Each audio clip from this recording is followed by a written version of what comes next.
Welcome to another episode of the Leading Life Podcast. I'm your host, Andy Zook, and this is where we say the quiet parts out loud about being better leaders. This is for people who want to lead better with clarity, humility, and purpose. So here we go.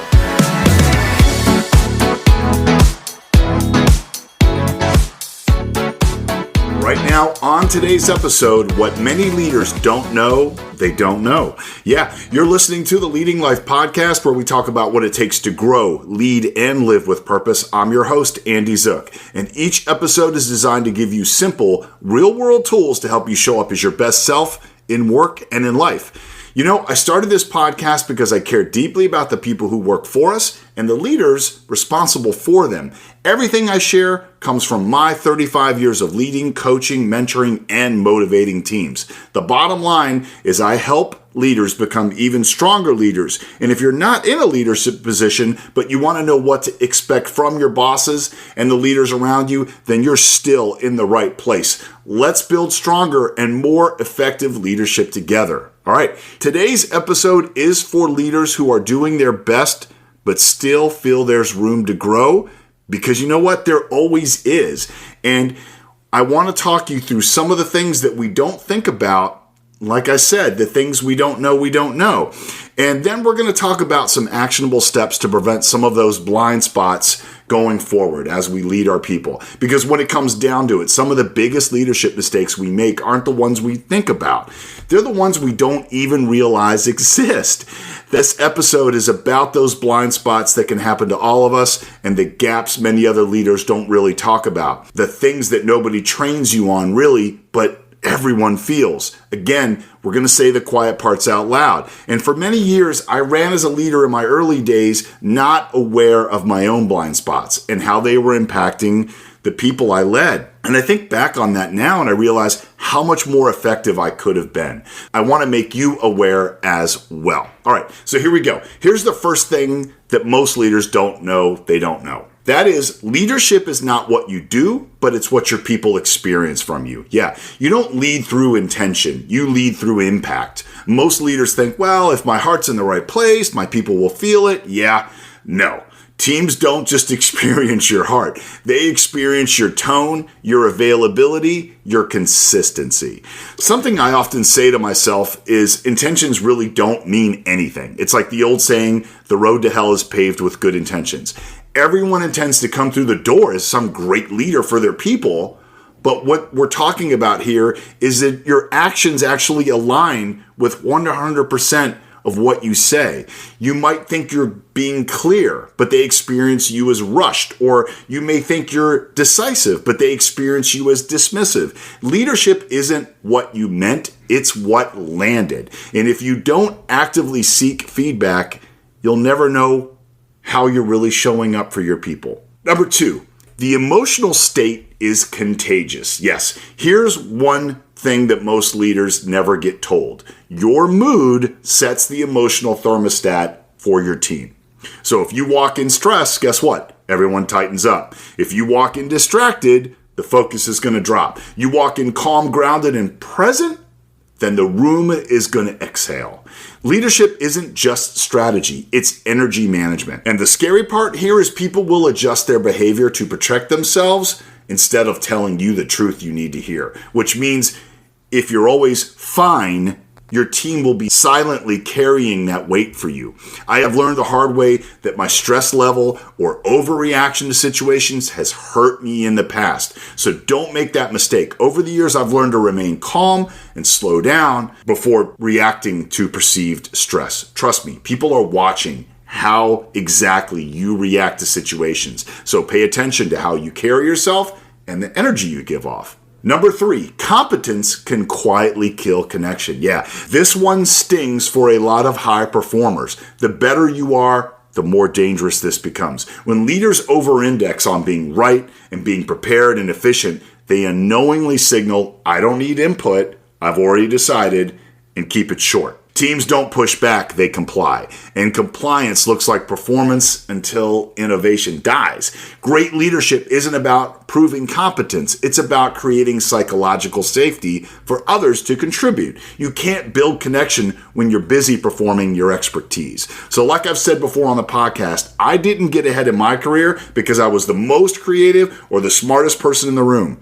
but I always had a great attitude. I was always willing to tackle the challenging assignments and keep building and fostering relationships along the way. And I've seen many of the brightest leaders burn out the quickest. So if you don't demonstrate gratitude and humility, you will close doors quickly. The other thing that I had that worked really well for me along with this is the ability to break down what can sound complex to others into very simple understanding in bite-sized chunks for people to grab onto, right? You ever work with that person that stands up at the meeting and they speak for 10 minutes about something and you're like, I have no idea what they just said. People make things overly complicated and then people can't really attach to it. They can't get emotionally connected to it. Remember, competence can quickly kill connection. All right, number 4, silence is data and most leaders ignore it. Yeah, here's a leadership truth hiding in plain sight. What your team doesn't say matters more than what they do say. So silence in meetings or shorter answers, lack of pushback, and then just people nodding without discussion, that's not agreement. That's them withholding what they're thinking. People stop speaking up when they've been interrupted too much, or their ideas aren't acknowledged, or their feedback was worse, punished. Even if it's subtly. By the time a leader says, why didn't anyone tell me? Man, the team already knows the answer. I remember I had this team who were becoming more and more fractured because I didn't pay attention to the silence. And the work we were producing was excellent, but the morale was sinking more and more because I didn't take the silence data seriously, telling me that something was wrong. Number 5, worry more about being trusted and less about being liked. Many leaders, especially great empathetic ones, don't realize this. While avoiding discomfort could feel kind, it actually can erode trust. Not addressing poor performance forces your people to carry the load, and not having hard conversations will teach the team that standards are optional. Trust is built when people know you tell the truth, you protect the culture, and you won't let resentment grow quietly. Leadership isn't about being liked. Trust me, this is a hard lesson for me. It's about being reliable. I used to get super caught up in, I've got to be liked. I'm the leader. They got to like who I am and how I lead. And yes, it's nice, but avoiding the conversations you know you need to have, or not being a leader they can trust, will slowly dismantle your team. And a key word again here, you do this, and this protects the culture. By all means, protect your culture at work. All right, number 6, your defensiveness teaches people what not to say. Yeah, it's true. It's a quiet leadership killer. Even one defensive reaction could shut down months of honesty. You may think, I was just explaining myself and why we're doing what we're doing, but they experience, hey, it is not safe to challenge what's going on right now. Leaders who grow the most aren't the ones who never get feedback. They're the ones who can hear hard things without punishing the messenger. The fastest way to lose trust is to protect your ego instead of the relationship. Nothing has crushed some of my relationships faster than being defensive. Number 7, people don't leave jobs. They leave unresolved moments. Yeah, this is the one leaders rarely see coming because people don't quit one bad day. They quit because of unrepaired moments, one after another. A conversation that doesn't get closure. A promise that quietly expired over time. A moment they felt unseen, and it stayed that way. Leadership isn't about being perfect. It's about repair. The best leaders circle back. They say, you know what? I've been thinking about that conversation you and I had. Let's dig back in. Or, I want to make sure I understand what you're telling me. Let's talk about this. Or, you know what? Hey, you came to me with this situation, and honestly, I could have handled that better. Repair builds loyalty faster than perfection ever could. Quick recap. Number 1, leadership isn't what you do, it's what your people experience. Number 2, your emotional state is contagious. Number 3, competence can quietly kill connection. Number 4, silence is data. Most leaders don't listen to it. Number 5, worry about being trusted and not being liked. Number 6, your defensiveness teaches people what to say. Number 7, people don't leave jobs, they leave unresolved moments. Okay, and here is your leadership edge for today. Don't forget the game that we're in. Leaders focus on winning short-term finite games quite often, right? So it could be just hitting quarterly targets. And they're failing to realize that they're actually in an infinite game where the goal is overall growth of your business and its people, which equals long-term resilience. Let me be clear. I'm not saying winning today isn't important. Yes, you win today and then tomorrow and then the next day, but don't lose sight of the big picture.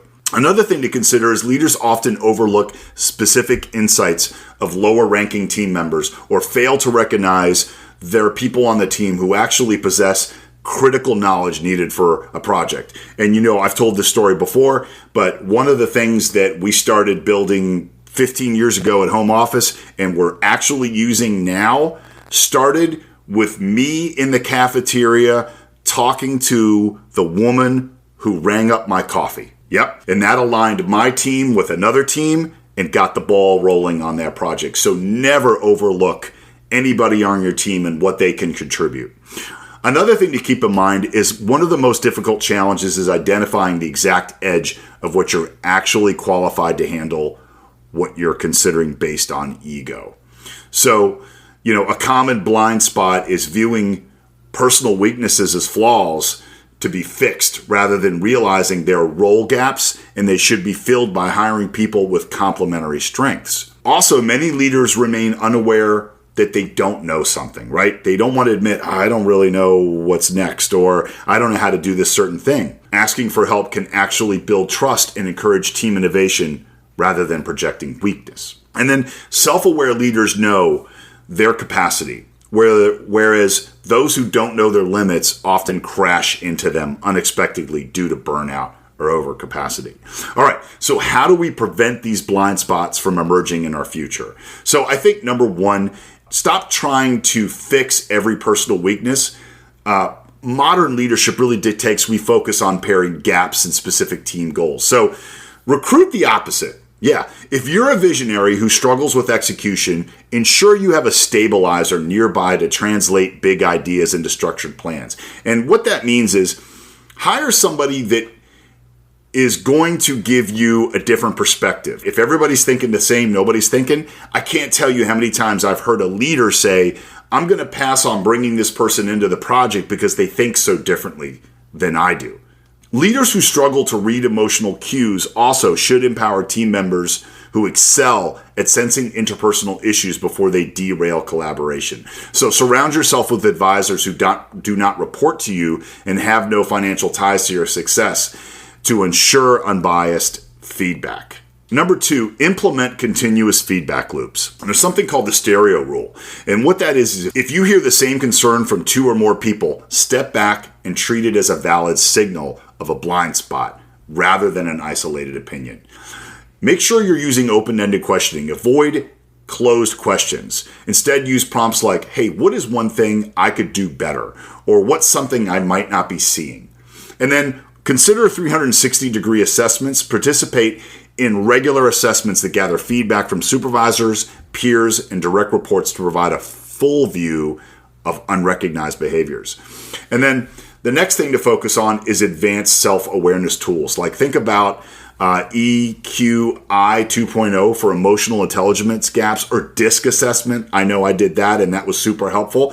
They help you understand how your behavioral style affects team dynamics. Also, do daily micro reflections. At the end of the day, ask yourself, did I make assumptions that might be wrong, or did I listen more than I spoke?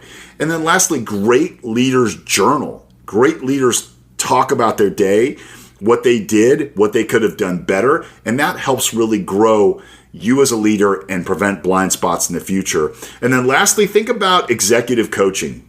Coaching provides an outside perspective, acting as a mirror to challenge your thinking in ways internal staff would be afraid to do so. I will tell you that I hired a coach last year, and it was the smartest move I had ever made and had a huge impact not only on my career, but my overall sanity.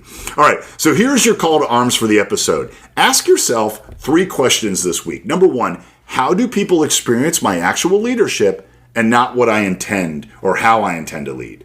Number 2, where might silence be telling me something important I'm missing? And then number 3, what conversations have I been avoiding that's quietly costing trust? You know, you don't need a new title. You don't need another leadership book. You just need some awareness of the things you didn't know you didn't know. So again, ask yourself, how do people experience my leadership? Where might silence at work be telling me something important? And lastly, what conversation have I been avoiding that's quietly costing trust? Great leadership isn't about knowing everything. It's about staying curious, staying humble, and willing to look back at yourself honestly.